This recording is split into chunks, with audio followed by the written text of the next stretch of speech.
देवना डम्पिंग ग्राउंडला लागलेल्या आगी प्रकरणी मुख्य आरोपी अतिक आणि रफिक यांना अटक करण्यात आली आहे। अतिक आणि रफिकला पुण्याच्या शिवाजीनगर पोलिसांनी ही कारवाई केली आहे। आतापर्यंत या प्रकरणी 15 जणांना अटक करण्यात आली आहे। तर अतिक आणि रफिक यांनीच मुंबईला प्रदूषणाच्या गर्तेत लोटणारा षडयंत्र रचल्याचा आरोप आहे। या दोघांनाही आज कुर्ला कोर्टात हजर करण्यात येणार आहे।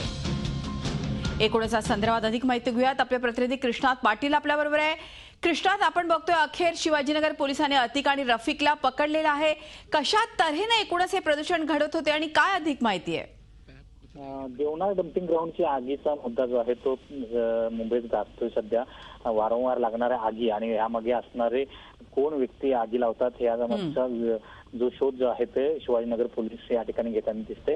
परंतु या संपूर्ण घटनेला आणि चौकशीला खूपच वेळ झालेला दिसून येतो, कारण यापूर्वी अनेक आगी ज्या आहेत ते लागलेल्या आहेत आणि त्याचवेळी जर अशा प्रकारे शोध घेतला असता आणि या लोकांना अटक केली असती तर किमान ह्या नंतरच्या ज्या आगी लागल्या आहेत त्या थांबल्या असत्या। परंतु अतिक नावाचा जो व्यक्ती आहे तो मुख्य या ठिकाणी आरोपी असलेला दिसून येतो, या ठिकाणी हा संपूर्ण आगी लावण्यामागचा मास्टर माइंड आहे।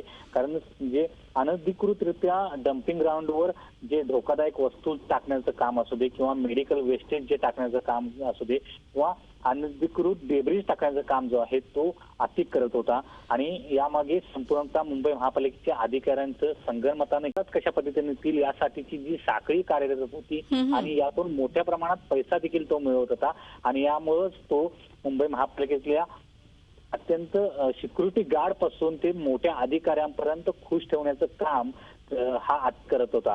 आणि ह्या संदर्भात अतिकच्या विरोधात अनेकदा तक्रारी देखील करण्यात आल्या होत्या, स्थानिक नगरसेवकांनी केल्या होत्या, परंतु वेळोवेळी त्याला क्लीन चिट देण्याचं काम जे आहे ते मुंबई महापालिकेच्या अधिकाऱ्यांनी केलेलं आहे।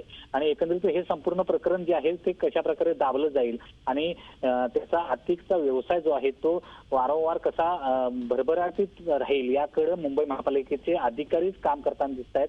कारण मुंबई महापालिकेचेच काही साधनं घेऊन किंवा जेसीबी घेऊन त्या ठिकाणी एक मेडिकल वेस्टेज वर्गीकरण करण्याचं काम तो ठिकाणी मुंबई महापालिकेच्या अधिकाऱ्यांसमोर करत होता आणि तोच त्या ठिकाणी आगी लावत असल्याचं शोध जो आहे तो आता मुंबई पोलीस या ठिकाणी घेताना दिसते। कृष्णात, अतिक आणि रफिक या दोघांबद्दल काय अधिक माहिती कळते? कोण आहेत हे?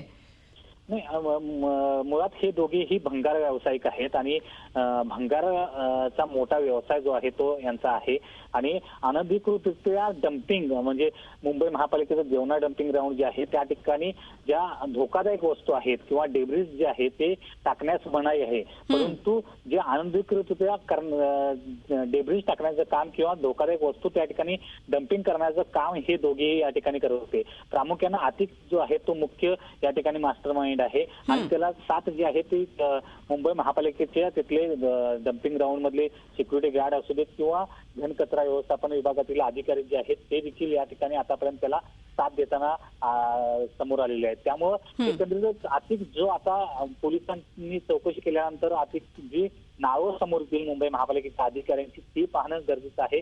त्यातून धक्कादायक माहिती जी आहे ती समोर येणं गरजेचं आहे आणि त्याकडे सर्वांचं लक्ष लागलेलं आहे। अगदी खरं आहे। कृष्णात, धन्यवाद ही माहिती दिल्याबद्दल। कृष्णात पाटील आपले प्रतिनिधी आपल्या बरोबर होते। झी 24 तास रहा एक पाऊल पुढे।